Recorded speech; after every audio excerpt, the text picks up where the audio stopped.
discussed general virology with you, and I am going to begin with special virology today, and we'll discuss herpes simplex virus and varicella zoster virus.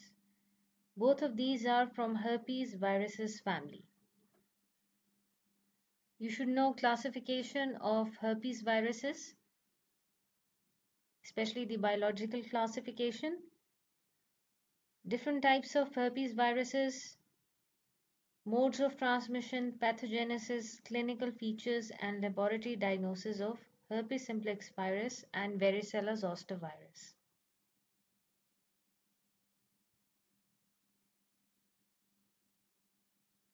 Herpes virus is a DNA enveloped virus.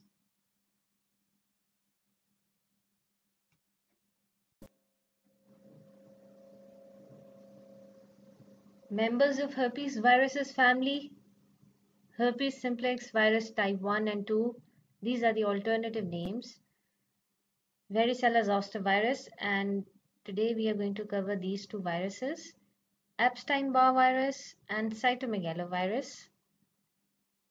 Human herpes virus 8 is known to produce Kaposi sarcoma in AIDS patients.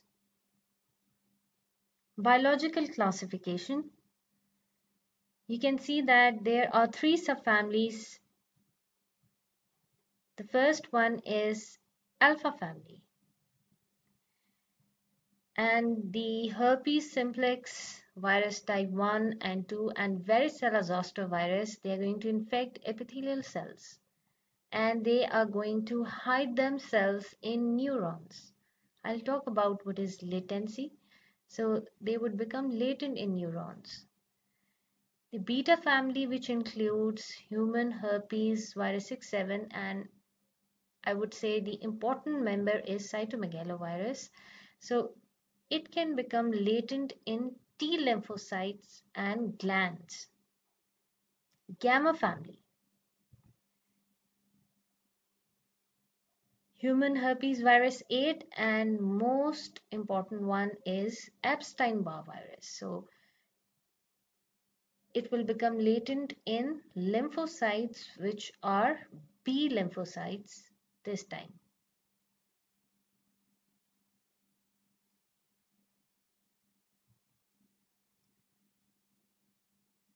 Few major differences between members of this family. The first one is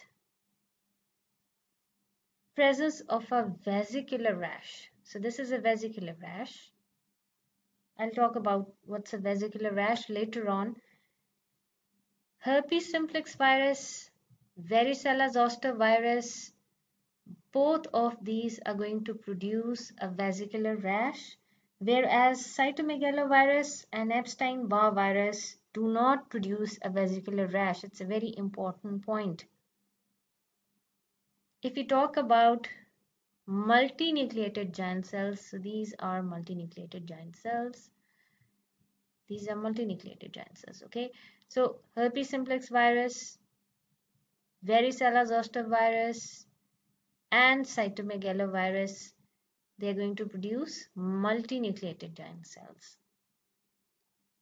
Now I want you to think of general virology, in which we discussed general structure of a virus. Starting from inside, there is a central nucleic acid core, which is DNA in this case, and it is linear double-stranded DNA, which is surrounded by capsid. Together they are going to form nucleocapsid, and the symmetry is icosahedral. Then is an outer covering, which is called as an envelope. This envelope is obtained by the virus once it is, budding from the nuclear membrane. And you will find that there are certain proteins which are known as tegument proteins. So these proteins are between the nucleocapsid and the envelope. These are regulatory proteins such as transcription and translation factors, which play a role in viral replication. And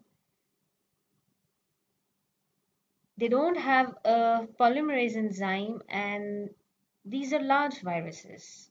They have a size range of about 120 to 200 nanometers in diameter, and you can say it is second in size only to pox viruses. Transmission of herpes simplex virus and varicella zoster virus. So in case of herpes simplex virus, please remember there are two types of herpes simplex viruses. Herpes simplex virus type 1, which will primarily produce lesions above the waist. And then we have herpes simplex virus type 2, which is going to produce lesions primarily below the waist. So you can see in case of type 1, the mode of transmission can be through saliva, and the other one is through respiratory secretions. In case of type 2, sexual contact and from mother to newborn. That is vertical transmission. So perinatal is actually vertical transmission. However, oral genital sexual practices can result in herpes simplex 1 infections of the genitals and herpes simplex virus 2 lesions in the oral cavity, but by and large, these are the modes of transmission of type 1 and type 2. Varicella zoster virus, respiratory droplets and contact with infected skin lesions. Pathogenesis of herpes simplex virus.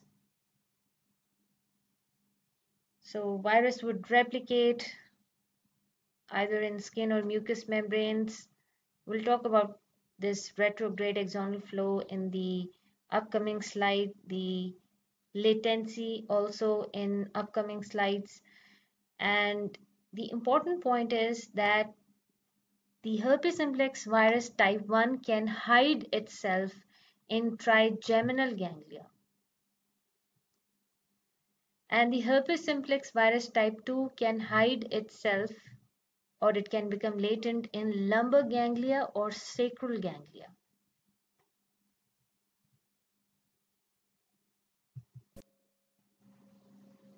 Let's try to understand pathogenesis of both herpes simplex virus and varicella zoster virus with the help of this picture. Once the virus has produced infection at the site of initial infection, so by retrograde axonal transport, it will move towards ganglia where it will become latent. It will hide itself. The virus would hide itself. Once the appropriate stimulus is there, for example, exposure to sunlight, trauma, immunosuppression, this would reactivate the virus, and with the help of anterograde axonal transport, it will move to the initial site of infection and it will start producing infection. For example, it starts to multiply in the epidermal cells.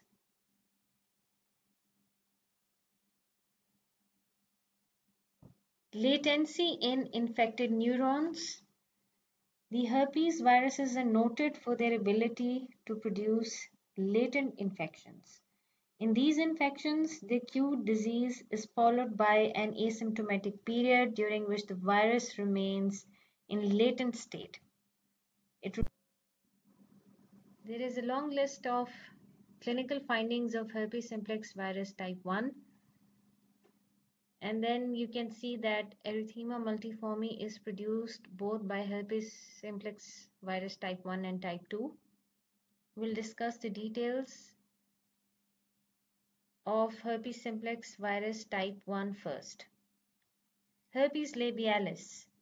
also known as fever blisters or cold sores. These are crop of vesicles at the mucocutaneous junction of lips or nose most of the time. These are painful vesicles clustered together, and later on they can ulcerate.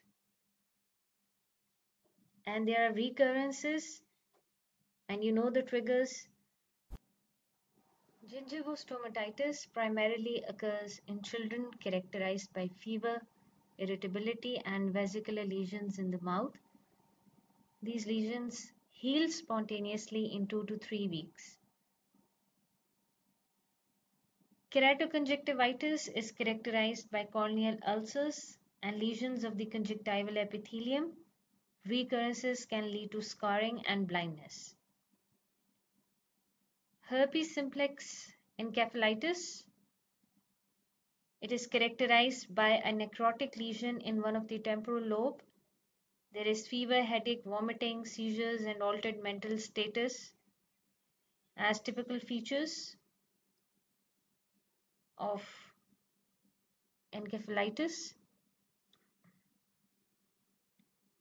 The CSF findings are moderate increase in number of lymphocytes, moderate elevation in amount of protein, and a normal amount of glucose. However, the mortality rate is high in case of herpes simplex encephalitis. Hepatic whitlow is a pustular lesion of the skin of finger or hand, and it occurs in medical personnel as a result of contact with patient's lesions. Herpes gladiatorum, as the name indicates, it occurs in wrestlers and others who have close body contact. It is characterized by vesicular lesions on the head, neck, and trunk. Disseminated infections such as esophagitis and pneumonia, it can occur in immunocompromised patients with depressed T cell function. Herpes simplex virus type 2 clinical findings. Herpes genitalis, or you can say genital herpes, which is very important clinical finding. It produces painful vesicular lesions. Again, they're in the form of clusters, and you can find them in case of male and female genitalia or anal area. The lesions are more severe in primary cases than recurrences. Primary infections are associated with fever and inguinal lymphadenopathy. Asymptomatic infections can also occur both in men, for example in the prostate or urethra, and in women in case of cervix, and this can be a source of infection of other individuals. Many infections are asymptomatic. The asymptomatic shedding of both herpes simplex virus type 1 and type 2 does occur and plays an important role in the transmission of this disease. Neonatal herpes can originate chiefly from contact with vesicular lesions within the birth canal. In some cases, there are no visible lesions. The virus is shed into birth canal, and that is by asymptomatic shedding, and this can infect the child during birth.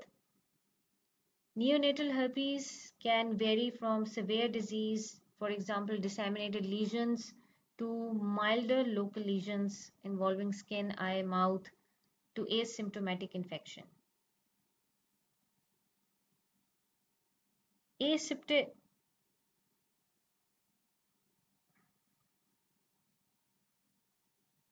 Aseptic meningitis is usually a mild, self-limited disease with few sequelae. Erythema multiforme, it is an immune-mediated reaction to the presence of herpes simplex virus antigens.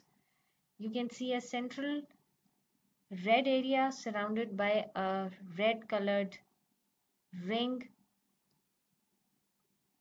The surrounding skin is normal. So this is target or bull's eye lesion, and this erythema multiforme can also be produced in case of other infections.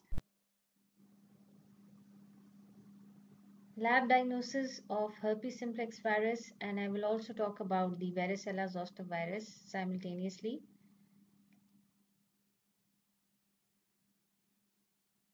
Refresh your memory regarding the general viral lab diagnosis. So you will follow the same general scheme. First is direct detection, and this is with the help of microscopic examination. You can make a smear which is called as TZANCK smear. Cells are picked up from the base of vesicle and they are stained with either Gemser stain or toilet blue, and you will find multinucleated giant cells. I've already shown you these multinucleated giant cells.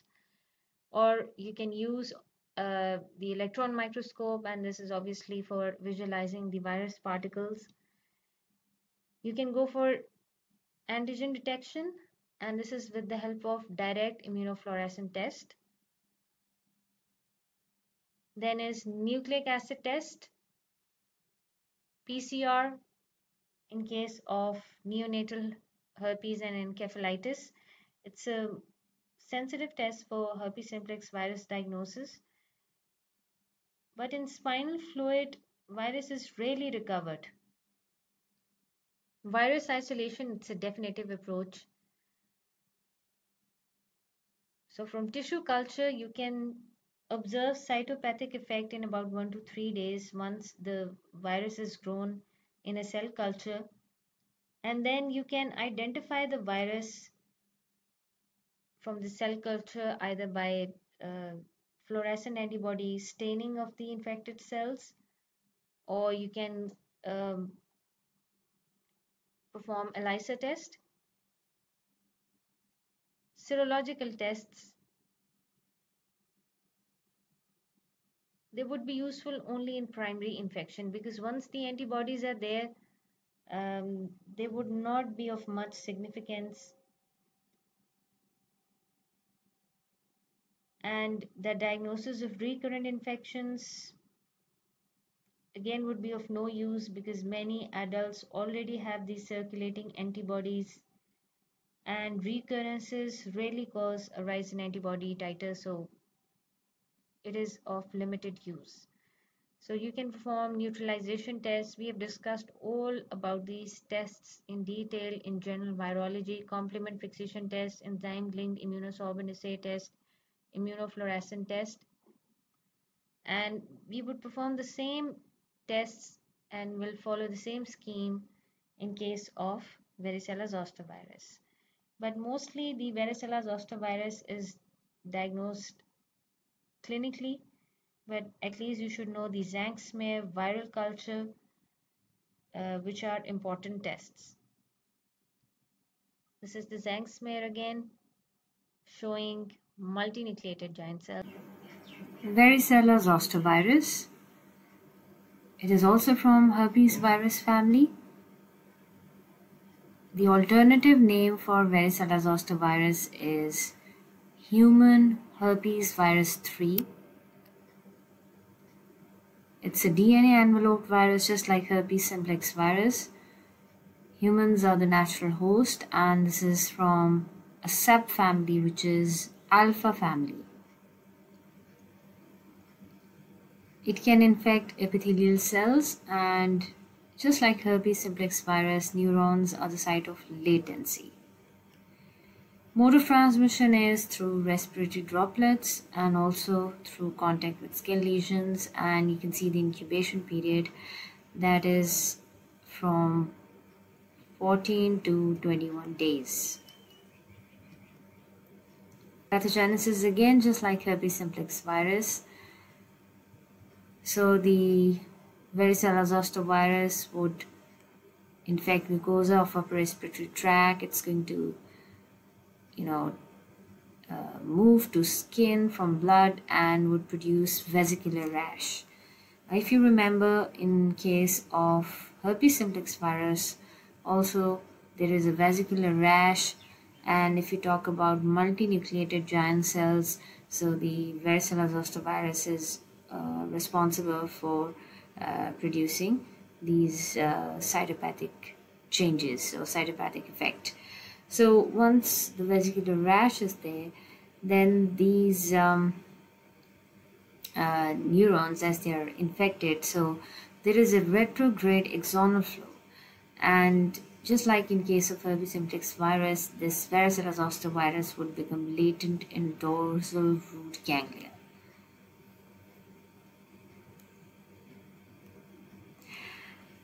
So varicella would occur only once, but the important thing to remember over here is that you will have repeated episodes of zoster infection, and this is mostly in adults, and this tends to increase, the episodes with passage of time, that is to say the old age. Clinical features of varicella zoster virus. The incubation period of varicella zoster virus is around 14 to 21 days. Brief prodromal symptoms of fever and malaise occur, and then papillovesicular rash appears in crops on the trunks and can spread to the head and extremities. The rash evolves from macules, papules to vesicles, and finally there is crusting and there is extreme itching during this vesicular phase. Varicella is mild in children and it is more severe in adults. The complications of varicella can be varicella pneumonia, varicella encephalitis, and there is a syndrome which is called as Ray's syndrome. It is characterized by encephalopathy and liver degeneration and is associated with varicella zoster virus and also influenza B virus infection, especially in children who are given aspirin. Then there can be secondary bacterial infections. In this case, herpes zoster, shingles. These are painful vesicles along the course of nerve, and they can last for weeks, and the post-hepatic neuralgia is quite debilitating for the patient, and they can be disseminated lesions in case of immunocompromised patients. So you can see there is a sensory nerve involvement, so mostly it is unilateral at one side.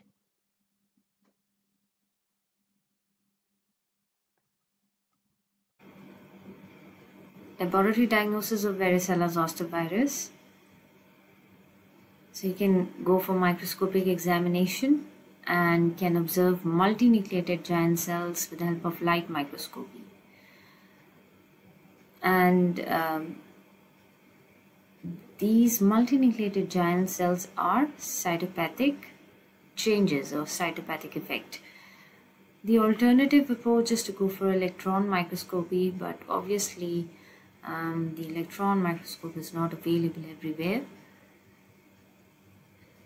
Virus isolation. So you can grow this virus in a cell culture, and the source is from human fibroblast, and again you can observe the cytopathic effect, but obviously this is going to take time because you're growing this virus in a culture, and you can also perform the immunofluorescent test. And there are certain serological tests. We have discussed this a number of times, the ELISA, complement fixation test, neutralization test, and indirect immunofluorescent test.